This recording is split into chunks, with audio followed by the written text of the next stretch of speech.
Bismillahirrahmanirrahim. Assalamualaikum warahmatullahi wabarakatuh. Perkenalkan, nama saya Rafli Rifai Muslim. Saya dari kampus TEBI Global Mulia Cikarang yang beralamat di Jalan Untung Suropati, Kampung Ciberem, Desa Mekar Mukti, Kecamatan Cikarang Utara, Kabupaten Bekasi. Saya angkatan tahun 2017 dan di sini saya akan coba menjelaskan tentang regresi linear sederhana dan regresi linear berganda. Nah, mungkin teman-teman sudah ada yang tahu, bahkan sudah ada yang paham tentang regresi linear ini, atau ada yang belum pernah belajar mungkin bisa menambah ilmu pengetahuan dan wawasan tentang regresi linear sederhana dan regresi linear berganda. Fokus pembahasan saya, yang pertama ada definisi regresi, yang kedua ada regresi linear sederhana, dan yang terakhir ada regresi linear berganda. Apa itu regresi? Definisi regresi adalah metode statistik yang digunakan dalam keuangan, investasi, dan disiplin ilmu lain. Gunanya untuk mencoba menentukan kekuatan dan karakter hubungan antara satu variabel dependen, biasanya dilambangkan dengan huruf Y, dan serangkaian variabel lain dikenal sebagai variabel independen. Regresi itu bisa membantu manajer investasi dan keuangan untuk menilai aset dan memahami hubungan antara variabel seperti harga komoditas dan saham bisnis yang berurusan dengan komoditas tersebut. Dua jenis dasar regresi yaitu regresi linear sederhana dan regresi linear berganda. Meskipun ada metode regresi non-linear untuk data dan analisis yang lebih rumit. Regresi linear sederhana yaitu menggunakan satu variabel independen untuk menjelaskan atau memprediksi hasil dari variabel dependen Y. Sedangkan regresi linear berganda yaitu menggunakan dua atau lebih variabel independen untuk memprediksi hasil. Regresi dapat membantu profesional keuangan dan investasi serta profesional dalam bisnis lain. Regresi juga dapat membantu memprediksi penjualan untuk perusahaan berdasarkan cuaca penjualan sebelumnya, pertumbuhan PDB atau jenis kondisi lainnya. Model penetapan harga aset modal adalah model regresi yang sering digunakan di bidang keuangan untuk menentukan harga aset dan menemukan biaya modal.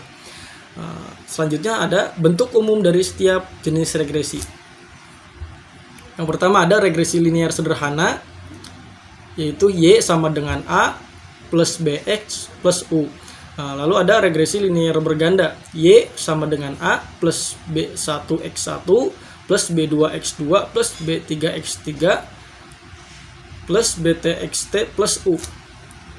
Nah, di mana Y sama dengan variabel yang Anda coba prediksi atau variabel dependen, X sama dengan variabel yang Anda gunakan untuk memprediksi Y, variabel independen, A intercept, B variabel bebas, dan U sisa regresi. Regresi mengambil sekelompok variabel acak yang dianggap memprediksi Y dan mencoba menemukan hubungan matematis di antara mereka. Hubungan ini biasanya dalam bentuk garis lurus regresi linear yang paling mendekati semua titik data individu dalam regresi berganda. Dalam regresi berganda, variabel terpisah dibedakan dengan menggunakan subscript. Contoh nyata bagaimana analisis regresi digunakan. Regresi sering digunakan untuk menentukan berapa banyak faktor spesifik seperti harga komoditas, suku bunga, industri tertentu untuk sektor yang mempengaruhi pergerakan harga suatu aset. CAPM tersebut di atas didasarkan pada regresi dan digunakan untuk memproyeksikan pengembalian yang diharapkan untuk saham dan untuk penghasilan biaya modal. Pengembalian saham diregresikan terhadap pengembalian indeks yang lebih luas seperti S dan P500 untuk menghasilkan beta untuk saham tertentu. Beta ini merupakan risiko dalam kaitannya dengan pasar atau indeks dan direfleksikan sebagai kemiringan dalam model CAPM. Return saham yang dimaksud adalah variabel dependen Y, sedangkan variabel independen X adalah premi risiko pasar. Variabel tambahan seperti kapitalisasi pasar saham, rasio penilaian, dan pengembalian terkini dapat ditambahkan ke model CAPM untuk mendapatkan estimasi pengembalian yang lebih baik. Faktor tambahan ini dikenal sebagai faktor Fama-French, dinamai sesuai nama profesor yang mengembangkan model regresi linear berganda untuk menjelaskan pengembalian aset dengan lebih baik. Selanjutnya kita akan bahas regresi linear sederhana. Apa itu pengertian regresi linear sederhana? Regresi linear sederhana adalah suatu metode yang digunakan untuk melihat hubungan antara satu variabel independen bebas dan mempunyai hubungan garis lurus dengan variabel dependennya atau terikat. Sebuah variabel hasil observasi yang diperoleh sangat mungkin dipengaruhi oleh variabel lainnya, misalkan tinggi badan dan berat badan seseorang. Untuk suatu tinggi tertentu ada besaran berat badan yang mempengaruhi, demikian juga sebaliknya. Contoh lain misalnya produksi padi yang dipengaruhi oleh luas lahan yang ditanami, jenis pupuk yang dipakai, banyaknya pupuk yang dipakai, dan lain-lain. Namun kenyataannya, hubungan antara variabel bebas dan variabel terikat jarang sekali sesederhana itu. Biasanya banyak faktor atau dalam hal ini kita sebut banyak variabel bebas yang menentukan atau dapat mempengaruhi variabel terikat. Untuk kasus demikian maka akan diselesaikan dengan regresi linear berganda. Mungkin bisa lihat di sini gambar contoh regresi linear sederhana. Selanjutnya itu cara mendapatkan garis regresi. Terdapat beberapa cara yang dapat digunakan untuk menentukan garis regresi, yaitu satu, cara bebas freehand method. Kelemahan, tidak ada metode baku yang dipercaya karena tiap orang bisa beda. Dua, menghubungkan dua titik yang terendah dan tertinggi. Kelemahannya, persamaan regresi ini hanya menggunakan dua titik terendah dan tertinggi saja, dan titik-titik yang lain tidak dihiraukan dan sangat berbahaya jika ada nilai ekstrim. Lalu yang ketiga, membagi data menjadi dua kelompok yang sama, kemudian masing-masing dicari rata-ratanya, yaitu X1 dan X2. Kelebihan, sudah mengikutkan semua titik karena dicari rata-ratanya, dan ini adalah cara terbaik daripada dua cara di atas. Rata-ratanya dipengaruhi nilai ekstrim masing-masing, baik nilai ekstrim rendah maupun nilai ekstrim tinggi, sehingga tidak menggambarkan regresi yang sebenarnya. Lalu yang keempat, metode kuadrat terkecil. Metode ini diperkenalkan oleh Gauss. E sama dengan Y topi dikurang Y.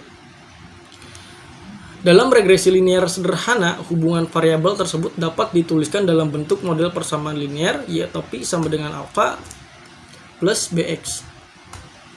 Dan ini adalah cara untuk mencari nilai A. Cara mencari nilai koefisien A pada regresi linear sederhana, maka didapat bahwa alfa sama dengan Y dikurang Bx. Lalu ada variabel bebas dan terikat regresi linear sederhana, dependent and independent variable. Dependent variable atau variabel tak bebas yang dilambangkan dengan huruf Y. Variabel yang nilainya ditentukan oleh variabel lain diasumsikan bersifat random atau stochastis. Independent variable atau variabel bebas dilambangkan dengan huruf X. Variabel yang nilainya ditentukan secara bebas. Variabel yang diduga mempengaruhi variabel tak bebas diasumsikan bersifat fixed non-stochastic. Syaratnya Y berjenis data kuantitatif, X berjenis data kuantitatif atau kualitatif atau kategorik. Selanjutnya yaitu ada konsep dasar regresi linear sederhana. Pada suatu nilai X tertentu akan terdapat banyak kemungkinan nilai-nilai Y. Y akan terdistribusi mengikuti suatu fungsi peluang tertentu, distribusi normal. Dan nilai rata-rata E, Y, dan nilai varians tertentu, nilai rata-rata E dalam kurung Y diasumsikan berubah secara sistematik mengikuti perubahan nilai X yang digambarkan dalam bentuk garis linear.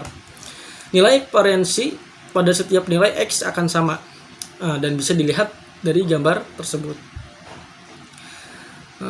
Selanjutnya, prosedur penting dalam regresi linear sederhana. Dalam prosedur regresi, hal pertama yang harus dilakukan adalah melakukan identifikasi model dengan menggunakan scatter plot atau diagram pencar yang berguna untuk mengidentifikasi model hubungan antara variabel X dan Y. Bila pencarian titik-titik pada plot ini menunjukkan adanya suatu kecenderungan atau tren yang linear, maka model regresi linear layak digunakan. Setelah itu dapat dilakukan estimasi terhadap parameter model. Grafik di atas merupakan contoh identifikasi model yang dilakukan dengan variabel X adalah umur mobil dan variabel Y adalah harga mobil. Ternyata titik-titik floating data tersebut terlihat mengelompok di sekitar garis lurus dan scatter plot tersebut. Sebenarnya bisa ditarik beberapa garis yang dekat terhadap titik-titik tersebut. Lalu ada model regresi linear sederhana. yaitu YI sama dengan beta plus beta 1 XI plus EI dalam kurung I sama dengan 1,2 dan seterusnya. Di mana YI merupakan nilai dari variabel dependent pada observasi ke-1.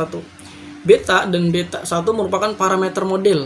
EI merupakan komponen error pengaruh variabel bebas lain setelah variabel X. Dan XI adalah nilai variabel bebas X pada observasi ke-1. N adalah banyaknya data observasi atau sampel. Beta dan beta 1 disebutkan juga koefisien regresi. Beta merupakan in tercepat dan beta 1 merupakan slope gradient garis yang menyatakan perubahan nilai Y untuk setiap kenaikan satu satuan X. Selanjutnya ada langkah membuat regresi linear sederhana. Nah, cari dulu apakah kedua variabel tersebut ada hubungan linear atau tidak. Tentukan terlebih dahulu variabel independen X dan variabel dependennya Y. Membuat diagram pencar dari data X dan Y. Dari diagram pencar tersebut akan diperoleh gambaran pola tebaran X dan Y apakah membentuk hubungan linear. Jika ya, maka model regresinya adalah regresi linear sederhana. Kalau tidak linear, bisa dicari regresinya menghitung A dan B, menghitung Y topi sama dengan A plus BX, di mana Y topi estimasi harga Y jika X disubstitusikan ke dalam persamaan regresi. Membuat garis Y topi sama dengan A plus BX pada sumbu X dan Y. Selanjutnya ada istilah dalam regresi linear sederhana. Nah, koefisien korelasi atau R adalah nilai yang menyatakan kuat atau tidaknya hubungan antara dua variabel. Standar error koefisien regresi dalam kurung E adalah ukuran dari ketepatan koefisien regresi dalam memprediksi nilai populasinya. Standar error diukur berdasarkan akar kuadrat dari deviasi atau variance koefisien regresi sampel dengan koefisien regresi populasi. Koefisien determinasi regresi R2 adalah A, nilai yang menunjukkan seberapa besar pengurangan variasi dalam Y atau variabel dependent. Suatu saat satu atau lebih X variabel independen masuk ke dalam model regresi B. Besarnya sumbangan atau andil dari variabel X terhadap variasi atau naik turunnya Y. Konstanta atau huruf A adalah perpotongan garis regresi dengan sumbu Y. Nilai estimasi jika X sama dengan 0. Koefisien arah dari regresi linear atau B adalah nilai yang menunjukkan seberapa besar perubahan nilai Y variabel dependen saat X variabel independen bertambah satu satuan. Selanjutnya ada contoh soal regresi linear sederhana. Berikut contoh soal yang dapat dipecahkan menggunakan regresi linear sederhana. Data disajikan dalam bentuk tabel di mana X merupakan umur mobil sedangkan Y adalah harga mobil tersebut sebagaimana terlihat di bawah ini. Nah, di sini ada X usia mobil dan Y harga mobil, lalu ada XY dan X kuadrat. Sigma X sama dengan 58, sigma Y 975, sigma XY 4732 dan sigma X kuadrat 326. SXX sama dengan sigma X kuadrat kurang dalam kurung sigma X kuadrat dibagi N sama dengan 326 dalam kurung 58 kuadrat bagi 10 sama dengan 20 182. Terus SXY sama dengan sigma XY dikurang dalam kurung sigma X dalam kurung sigma Y dibagi N sama dengan 4732 dikurang dalam kurung 58 dalam kurung 975 dibagi 10 sama dengan minus 408909. B1 sama dengan SXY per SXX sama dengan minus 408909 per 20182 sama dengan minus 2026. B0 sama dengan 1 per N dalam kurung sigma Y min B1 sigma X sama dengan 1/10 dalam kurung 975 dikurang dalam kurung minus 2026 tutup kurung dalam kurung 58 sama dengan 19547, sehingga persamaan regresinya menjadi Y topi sama dengan 19547 kurang 2026X. Dari hasil estimasi yang diperoleh dapat disimpulkan bahwa setiap umur mobil bertambah 1 tahun, maka harga mobil tersebut akan turun sebesar 2026 US dollar. Selanjutnya ada pembahasan yang ketiga, yaitu regresi linear berganda. Apa sih pengertian regresi linear berganda? Yaitu model regresi linear dengan melibatkan lebih dari satu variabel bebas atau prediktor. Dalam bahasa Inggris istilah ini disebut dengan multiple linear regression. Pada artikel yang lain, yaitu pada artikel penjelasan berbagai jenis regresi berganda, pada dasarnya regresi linear berganda adalah model, prediksi atau peramalan dengan menggunakan data berskala interval atau rasio, serta terdapat lebih dari satu prediktor. Skala data yang dimaksudkan di atas adalah pada semua variabel, terutama variabel terikat pada regresi linear. Tidak menutup kemungkinan digunakannya data dummy pada variabel bebas, yaitu pada regresi linear dengan dummy. Selanjutnya ada perbedaan regresi linear berganda dan sederhana. Jika regresi linear berganda, jumlah variabel bebas atau variabel prediktor lebih dari satu, sedangkan jika jumlah variabel bebas hanya ada satu saja, maka itu yang disebut dengan regresi linear sederhana. Model regresi linear berganda dilukiskan dengan persamaan sebagai berikut, yaitu Y sama dengan alfa plus beta 1 X2 plus beta 2 X2 plus beta N Xn plus E.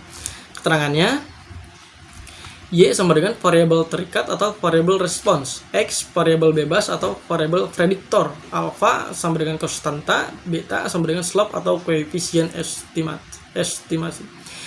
Lalu ada data interval atau rasio. Skala data semua variabel, terutama variabel terikat adalah interval atau rasio. Asumsi ini tidak perlu diuji. Cukup Anda pastikan bahwa data yang digunakan adalah data interval atau rasio, numerik atau kuantitatif. Agar Anda paham tentang berbagai skala data, kami sudah membahasnya dalam artikel berjudul Jenis Data dan Pemilihan Analisis Statistik. Selanjutnya ada linearitas. Ada hubungan linear antara variabel bebas dengan variabel terikat. Asumsi linearitas diuji dengan uji linearitas regresi. Misalnya dengan kurva estimasi. Dengan kurva estimasi kita bisa tentukan ada hubungan linear atau tidak dengan melihat nilai v-value linearitas. Jika v-value kurang dari 0,05, maka terdapat hubungan yang linear antara prediktor dan respons. Untuk uji linearitas regresi, kami sudah membahasnya pada artikel yang telah lalu, yaitu artikel linearitas regresi. Normalitas residual. Residual adalah beda antara Y dengan Y prediksi. Y adalah variabel terikat, sedangkan Y prediksi adalah Y hasil persamaan regresi yang dibuat sehingga residual dibangun dengan rumus Y dikurang Y prediksi. Asumsi normalitas pada regresi linear berganda adalah pada residualnya, bukan pada data per variabelnya. Uji asumsi normalitas regresi linear dapat diuji dengan berbagai metode uji normalitas seperti uji Shapiro-Wilk, Lelievers atau Kolmogorov-Smirnov, Anderson-Darling, Ryan-Joyner, Shapiro-Francia, Jerquibera, Skeunes-Kurtosis test, dan berbagai jenis uji normalitas lainnya. Berbagai jenis uji normalitas tersebut sudah saya bahas secara tuntas dalam berbagai artikel yang telah dirilis sebelumnya. Lalu ada non-outlier. Outlier disebut dengan data pencilan atau data yang nilainya ekstrim atau lain daripada yang lainnya. Batasan outlier atau tidak bisa dilihat dari nilai AB dikurang absolute student digit residual. Jika absolute student digit residual lebih besar 3, maka sampel atau observasi yang dimaksudkan menjadi outlier. Lebih lanjut tentang outlier, regresi linear sudah dibahas pada artikel tentang tutorial cara mengatasi outlier dengan SPSS. Lalu ada homoskedastisitas. Homoskedastisitas adalah sebuah kondisi di mana variance dari error bersifat konstan atau tetap. Dengan kata lain bahwa variance dari error bersifat identik untuk setiap pengamatan. Kebalikan dari homoskedastisitas adalah heteroskedastisitas. Model regresi linear yang baik adalah model yang bebas dari kondisi heteroskedastisitas untuk menguji homoskedastisitas pada regresi linear. Dapat digunakan uji homoskedastisitas dari Gleitzer, uji Fark, uji White, Sperman, heteroskedastisitas, yang masih banyak uji lainnya yang tentunya sudah saya bahas pada artikel lainnya, terutama pada artikel uji heteroskedastisitas. Lalu ada non-multikolinearitas. Apa itu? Yaitu adalah keadaan di mana terdapat interkorelasi atau korelasi kuat antar variabel bebas di dalam model. Dinyatakan ada interkorelasi jika korelasi antar variabel bebas di dalam model regresi linear berganda lebih besar dari 0,8. Beberapa pakar menggunakan batasan lebih dari 0,9. Cara lain yang lebih objektif adalah dengan menggunakan nilai variance inflating factor atau FIV dan tolerance. Dikatakan dengan multikolinearitas jika nilai FIV lebih besar 10 dan atau nilai tolerance kurang dari 0,01. Untuk lebih jelasnya tentang asumsi multikolinearitas, silakan baca artikel yang berjudul tutorial uji multikolinearitas dengan SPSS dan cara baca. Berdasarkan uraian di atas, maka jelas sekali bahwa asumsi multikolinearitas hanya ada dalam regresi linear berganda dan tidak ada pada regresi linear sederhana, sebab pada regresi linear berganda ada lebih dari satu variabel bebas, sedangkan pada regresi linear sederhana hanya ada satu variabel bebas. Selanjutnya ada non-autokorelasi, yaitu dapat diartikan bahwa terdapat korelasi antar waktu sehingga bisa diartikan dengan mudah bahwa autokorelasi ini sering terjadi pada regresi linear dengan data time series atau runtun waktu. Dan jarang sekali terjadi pada data cross-section. Data runtun waktu ini misalnya data retun saham sebuah perusahaan per bulan dari tahun 2012 sampai dengan 2017. Sedangkan data cross-section misalnya data hasil dari kuesioner yang disebarkan pada semua siswa sebuah kelas, di mana hanya diukur satu kali saja. Uji autokorelasi ini bisa diuji dengan menggunakan nilai Durbin-Watson atau DW dan run test. Jika menggunakan uji Durbin-Watson, dikatakan tidak ada autokorelasi jika nilai DW hitung lebih besar batas atas DW table dan dalam kurung 4x4 dikurang DW hitung lebih besar batas atas DW table. Untuk mengenal lebih jauh tentang Durbin-Watson, table dan uji autokorelasi, silakan baca artikel yang berjudul Pengertian dan Penjelasan Uji Autokorelasi Durbin-Watson dengan SPSS. Selanjutnya ada kesalahan persepsi tentang asumsi regresi linear. Ada beberapa kesalahan klasik yang sering terjadi pada para peneliti yang masih awal belajar untuk meneliti, terutama yang masih awal berkenalan dengan regresi linear, yaitu lebih dulu melakukan uji asumsi klasik, baru kemudian melakukan uji regresi linear. Seharusnya dari sekian banyak asumsi yang ada dalam regresi linear berganda, hanya asumsi linearitas yang harus dilakukan terlebih dahulu. Dan uji linearitas regresi hanya dilakukan jika tujuan dari dibuatnya model regresi adalah untuk membentuk model terbaik. Sedangkan jika tujuannya untuk sekedar menjawab hipotesis, maka asumsi linearitas ini bisa diabaikan. Lalu ada asumsi multikolinearitas bisa dilakukan sebelum uji regresi, sebab yang digunakan adalah data per variabel. Sedangkan asumsi yang lainnya haruslah setelah dilakukan uji regresi. Alasannya adalah uji normalitas, outlier, homoskedastisitas, dan autokorelasi menggunakan nilai error atau residual sebagai parameternya. Nah, lalu ada software regresi linear berganda. Nah, seperti yang sudah dibahas di artikel ini, bahwasannya sudah membuat berbagai jenis artikel tentang regresi linear menggunakan berbagai software. Maka kesimpulannya adalah banyak sekali software yang dapat digunakan antara lain SPSS, eView, Stata, Minitab, SPSS Amos, Excel, dan software komputasi lainnya. Yang terakhir ini adalah contoh soal regresi linear berganda. Sebuah penelitian dilakukan untuk mengetahui apakah ada pengaruh makanan ikan dalam kurung tiap hari dalam seminggu X1 dan panjang ikan X2 terhadap berat ikan Y di Desa Tani Tambak Raya Sejahtera. Data sebagai berikut.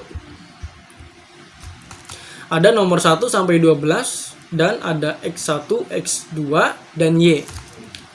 Lalu soalnya, tentukan persamaan regresi ganda.